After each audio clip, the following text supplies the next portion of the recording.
샬롬. 날마다 숨쉬는 순간마다 주님을 찬양합니다. 창세기 강의 59번째 시작하겠습니다.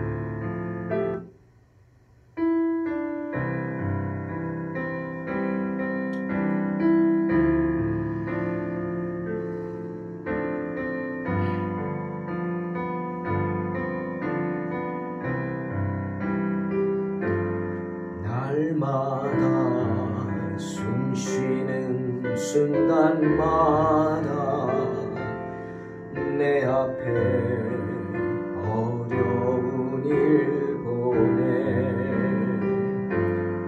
주님 앞에 이 몸을 맡길 때 슬픔 없네 두려움 날마다 숨쉬는 순간마다 내 앞에 어려운 일 보내 주님 앞에 이 몸을 맡길 때 슬픔 없네 두려움 없네 주님의 그 자비로운 손길 항상 좋은 것 주시도다 사랑스레 아픔과 기쁨 수고와 평화와 안식 날마다 주님 내 곁에 계셔 자비로 날 감싸주시네 주님 앞에 이 몸을 맡길 때 힘주시네 위로함 주네 어린 나를 품에 안으시사 항상 평안함 주시도다 내가 살아 숨을 쉬는 동안 살피신다 약속하셨네 인생의 어려운 순간마다 주의 약속 생각해보네 내 맘속에 믿음 잃지 않고 말씀 속에 위로를 얻네 주님의 도우심 바라보며 모든 어려움 이기노라 흘러가는 순간순간마다 주님 약속 새겨봅니다 주님의 도우심 바라보며 모든 어려움 이기노라 흘러가는 순간순간마다 주님 약속 새겨봅니다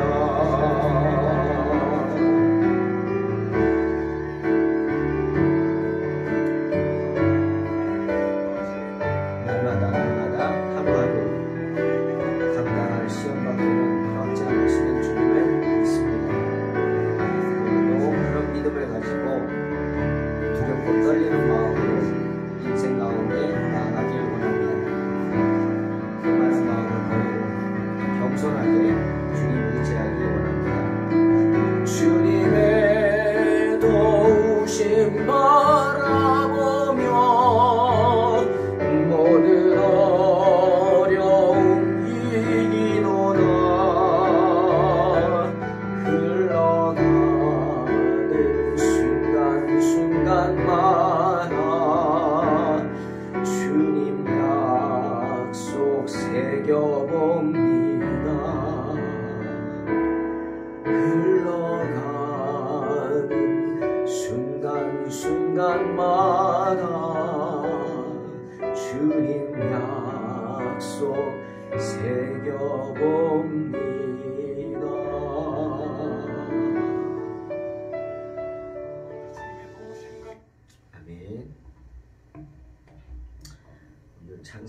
16장입니다. 21절부터 32절. 셈은 에벨 온 자손의 조상이요 야벳의 형이라. 그에게도 자녀가 출생하였으니 셈의 아들은 엘람과 아수르와 아르박삿과 룻과 아람이요 아람의 아들은 우스와 훌과 게델과 마스며 아르박삿은 셀라를 낳고 셀라는 에벨을 낳았으며 에벨은 두 아들을 낳고 하나의 이름을 벨렉이라 하였으니 그때 세상이 나뉘었으며 벨렉의 아후의 이름은 욕단이며 욕단은 알모닷과 셀렉과 하살마웻과 에라와 하도람과 우살과 디글라와 오발과 아비마엘과 스바와 오빌과 하윌라와 요밥을 낳았으니 이들은 다 욕단의 아들이며 그들이 거주하는 곳은 메사에서부터 스발로 가는 길의 동쪽 산이었더라. 이들은 셈의 자손이니 그 족속과 언어와 지방과 나라대로였더라. 이들은 그 백성들의 족보에 따르면 노아 자손의 족속들이요 홍수 후에 이들에게서 그 땅의 백성들이 나뉘었더라. 아멘. 오늘 본문은 셈의 후손들에 대한 이야기입니다. 셈이란 히브리어로 그 뜻이 이름이라는 뜻이라고 합니다. 그런데 성경은 오늘 21절에서 셈에 대하여 두 가지 정의를 내리고 두 가지 사실을 셈에 대한 이야기를 하고 있습니다. 먼저 셈은 에벨 온 자손의 조상이다 라고 말하고 있죠. 그런데 여러분 에벨이 누구죠? 24절에 나오죠. 에벨은 셀라의 아들입니다. 그럼 셀라는 누구냐? 셀라는 아르박삿의 아들이죠. 그럼 아르박삿은 누구냐? 바로 셈의 아들입니다. 셈의 셋째 아들이죠. 그러니 에벨은 누구예요? 셈의 증손자인 겁니다. 그런데 왜 셈을 아들인 아르박삿이나 또는 손자인 셀라 온 자손의 조상이다 라고 하지 않고 굳이 증손자인 에벨 온 자손의 조상이라고 성경 기자는 말했을까? 그게 좀 이상한 거죠. 왜 그렇지? 생각을 하게 합니다. 많은 학자들이 이걸 연구했죠. 저도 이거 볼 때 셈은 에벨 온 자손의 조상이다. 에벨이 누구지? 처음 들어보는데 뭐 이렇게 들여다보게 되는데 신학자 메튜엘리에 따르면은 노아의 많은 자녀들 중에서 성경은 항상 누구 중심입니까? 성경은 항상 약속 중심이죠. 약속. 하나님의 약속. 언약의 중심이 성경입니다. 때문에 성경은 누구 중심으로 기록이 돼요? 하나님의 약속. 그 약속을 받은 사람들 중심으로. 그리고 누구? 바로 예수 그리스도 중심으로 기록이 되죠. 그럼 예수 그리스도 중심으로 기록되려면 어떻게 해야 돼요? 예수 그리스도의 족보를 따져야 되는 겁니다. 주님의 족보를 따져야 돼요. 예수님 위에 그 위에 예수님의 아버지 요셉이죠. 인간적인 아버지. 그 요셉의 아버지. 그 요셉의 아버지의 아버지. 계속 올라갑니다.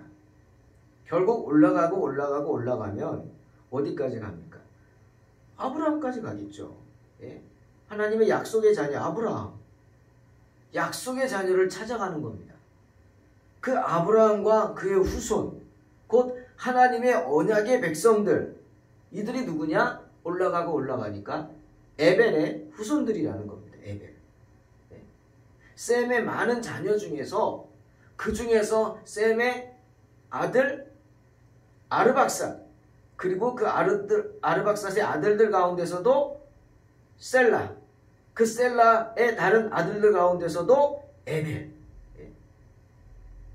이 에벨로 올라가서 거기서부터 하나님의 약속들, 자녀들이 물론 더 올라갈 수도 있겠죠. 시작되는데 또 더 중요한 건 이 에벨에서 뭐가 나왔느냐? 히브리라는 단어가 나왔다는 겁니다. 이거는 이제 히브리어의 특성인데요. 이 에벨에서 이제 앞에 E로 시작하는데 H가 들어가서 히가 들어가서 헤벨 이렇게 되고 거기서 히브리 이렇게 나왔다는 거죠. 이 신학자들이 얘기합니다. 그래서 히브리 사람들라고 말한다면 이 히브리 사람들이 누구냐? 바로 에벨의 사람들이라고 유대인들은 말한다는 거예요. 자신들은 누구냐? 우리는 아르박사스의 사람도 아니고 다른 물론 당연히 가인의 자손은 아니죠. 셈의 자손 이렇게 하는 것도 아니고 우리는 히브리인이다. 에벨의 사람들이다. 라고 이야기한다는 거예요. 그래서 성경은 셈이 에벨 온 자손의 조상이다. 이렇게 기록하고 있다고 말하고 있습니다. 그래서 그런지 창세기 14장 13절에서도 아브라함을 보고 뭐라고 성경은 말하고 있어요? 에벨의 사람 아브라함 이렇게 말합니다. 바로 히브리 사람 아브라함. 굳이 아브라함 그냥 아브라함이 되기 전에 아브라함이죠. 하나님의 복을 받기 전에 아브라함인데 그냥 아브라함이라 그러지 않고 그 앞에 굳이 족보를 얘기합니다. 이 아브라함이 누구냐? 에벨의 사람이다. 히브리 사람이다. 이렇게 말하고 있습니다.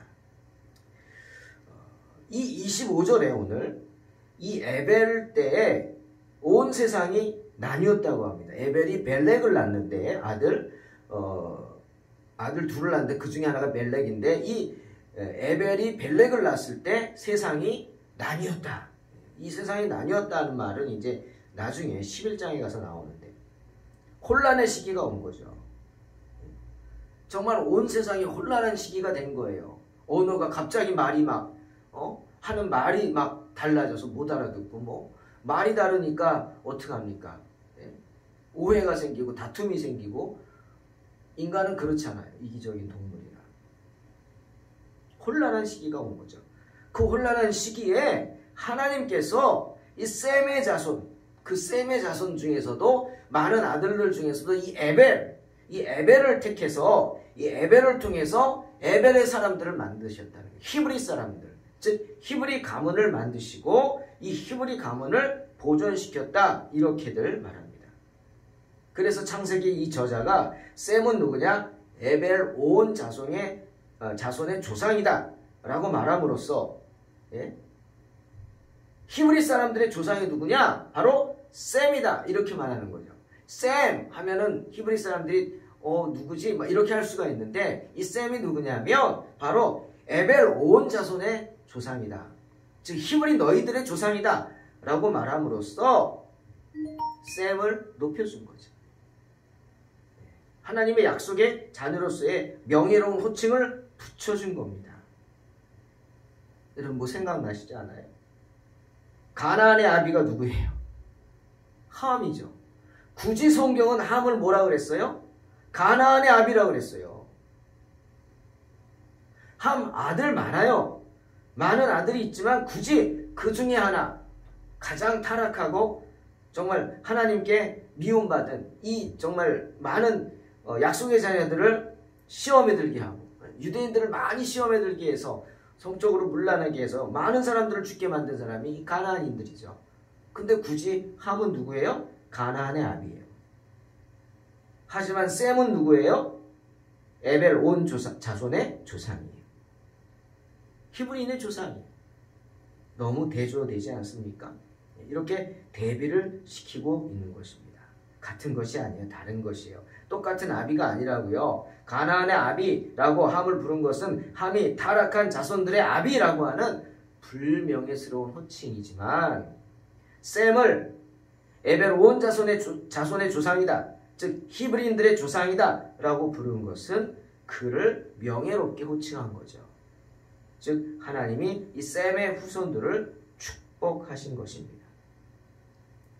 그리고 또 하나 성경은 21절에 셈은 에벨 온 자손의 조상이요 그 다음에 야벳의 형이라고 호칭하고 있어요. 야벳의 형이다.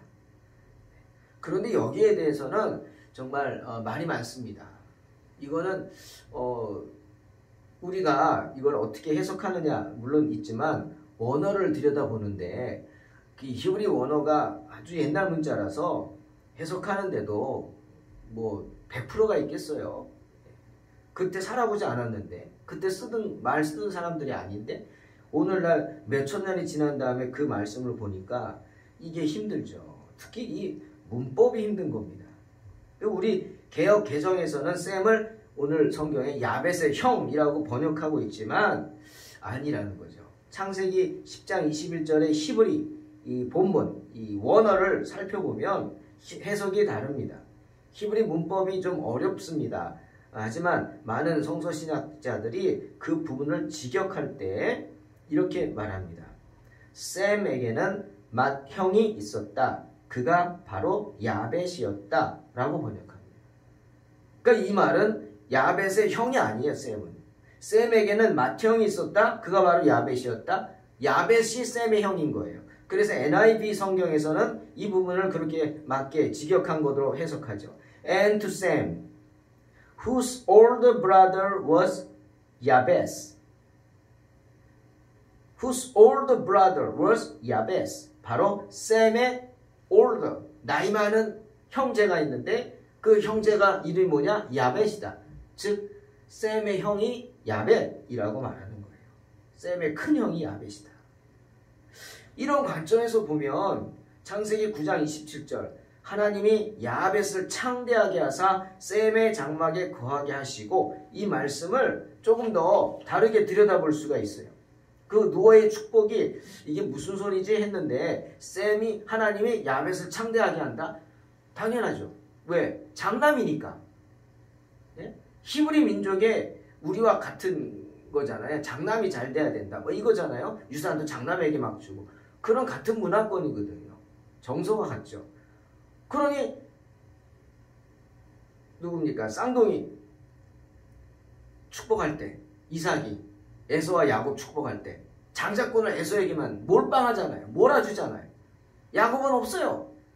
그래서 야곱이 너무 화가 나고 시기해가지고 형을 속이고 아비를 속여서 뺐지 않습니까? 그래서 축복을 받았죠. 그리고 에서가 와서 축복 달라고 하니까 줄 거 없다 그러잖아요. 축복한다는 게 너는 들을 헤매고 다녀라. 들에서 먹고 마셔라. 그게 축복입니까? 예? 들짐승처럼 살라는 거죠. 실제로 에서는 그렇게 살았죠. 에서의 부족들은. 거칠게. 더 줄 게 없다는 거예요. 이게 장자권이거든요.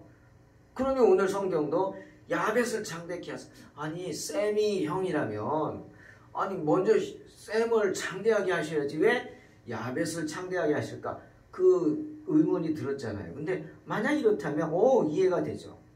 그리고 뭐라 그랬어요? 셈의 장막의 주인이 되게 하시겠다?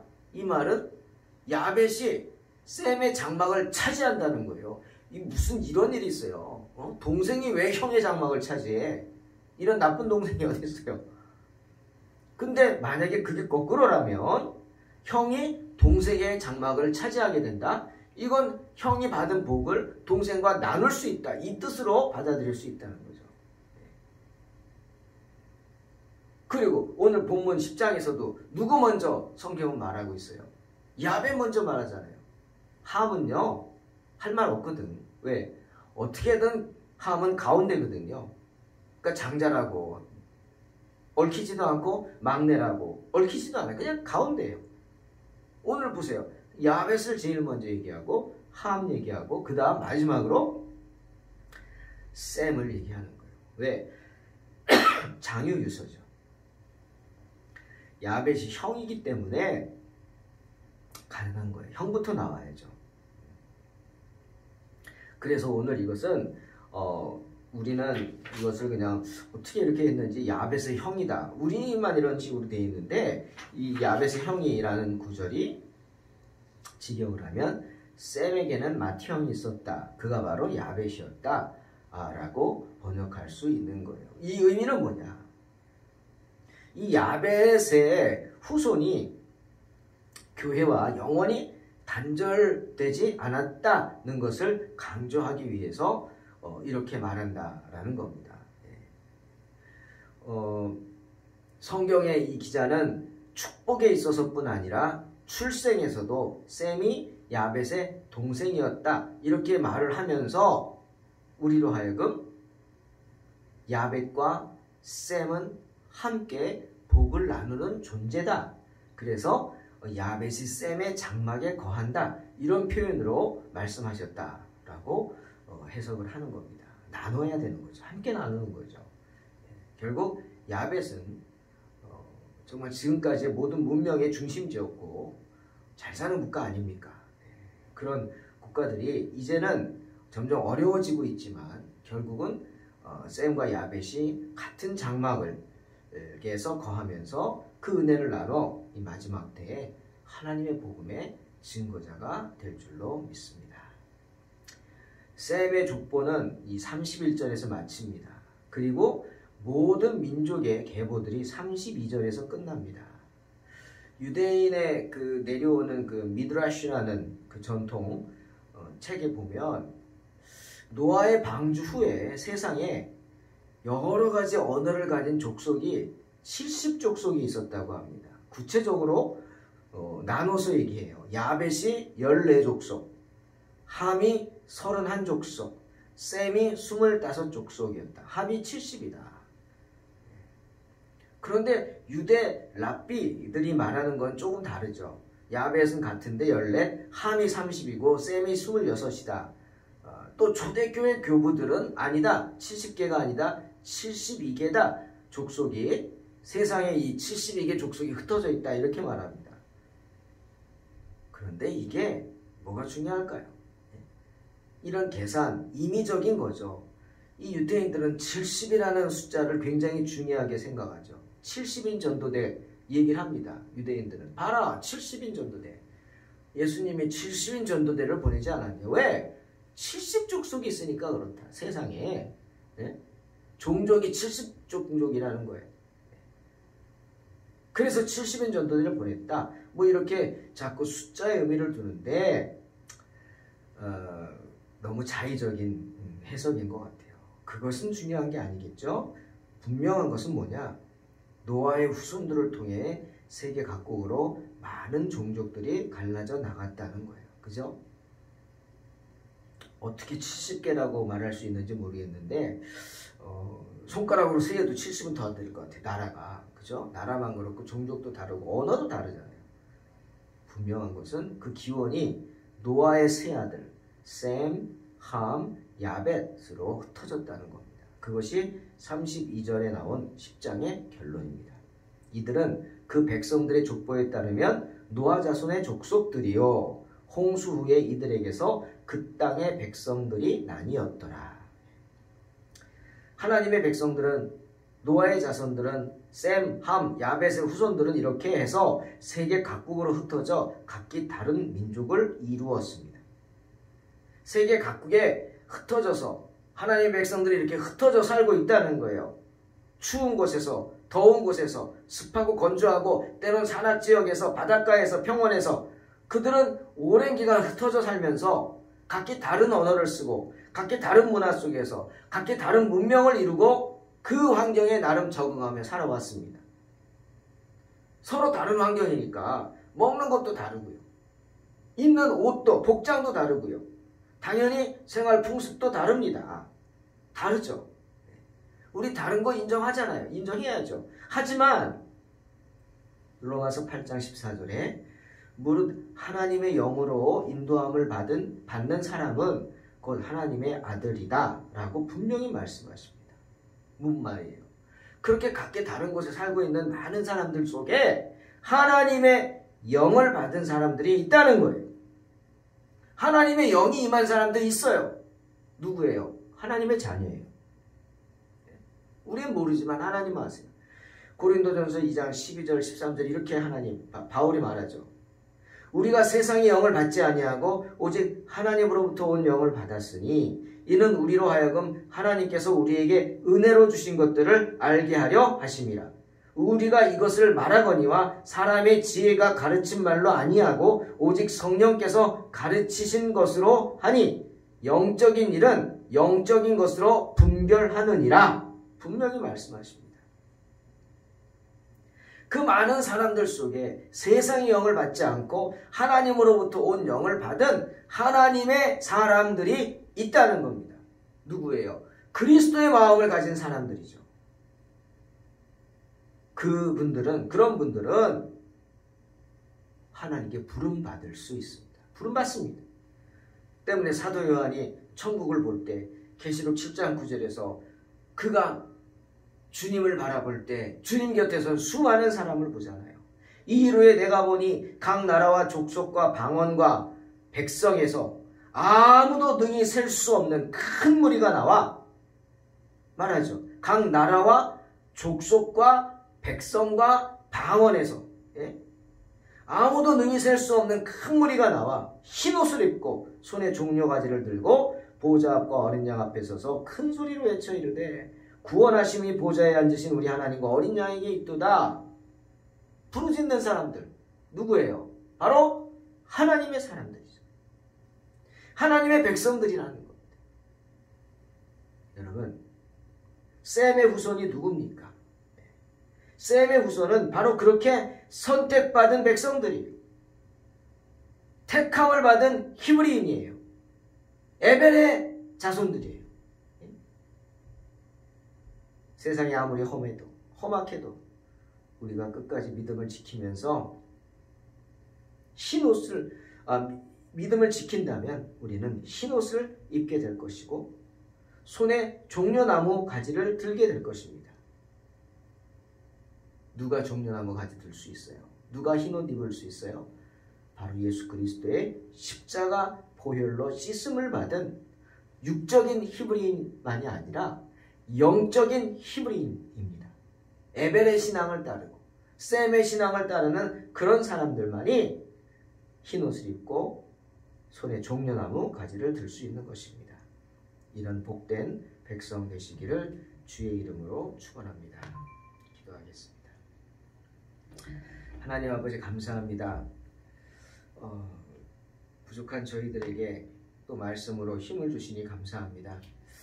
하나님, 선택받은 백성답게 정말 하나님의 말씀 가운데 서게 하시고 날마다 숨쉬는 순간마다 눈을 뜨면 어려운 일들이 우리를 찾아오지만 그 낙심되고 우울하고 그 어려운 일들을 잘 이겨낼 수 있도록 주님 도와주시옵소서. 이 코로나19로 많이 힘들어하고 정말 답답하고 그렇지만 주님 이 우울감과 이 어려움을 이겨내게 하시고 주님의 교회는 하나님의 교회는 주님이 지켜주시고 세워주신다 믿음을 가지고 오늘도 주님 바라보고 승리하는 삶을 살게 하여 주시옵소서. 우리 믿음의 가정들을 지켜주시고 믿음의 기업들 지켜주시고 우리 믿음의 자녀들을 축복하여 주시옵소서. 예수님의 이름으로 기도하옵나이다. 아멘. 믿음으로 승리하시기 바랍니다.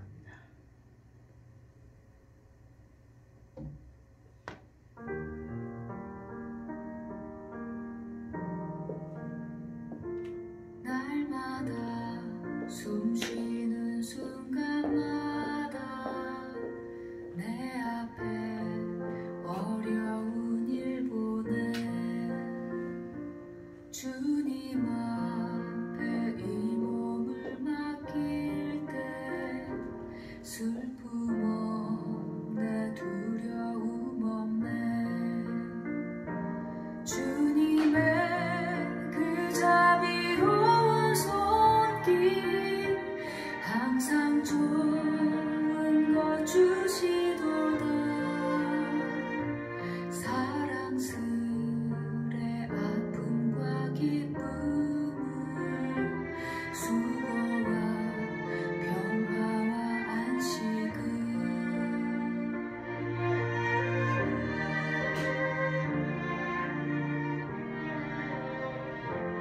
날마다 주님 내 곁에 계셔 자비로 날 감싸주시네 주님 앞에 이 몸을 맡길 때 힘주시네 위로한 주네 어린 나를 품에 안으시사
주님의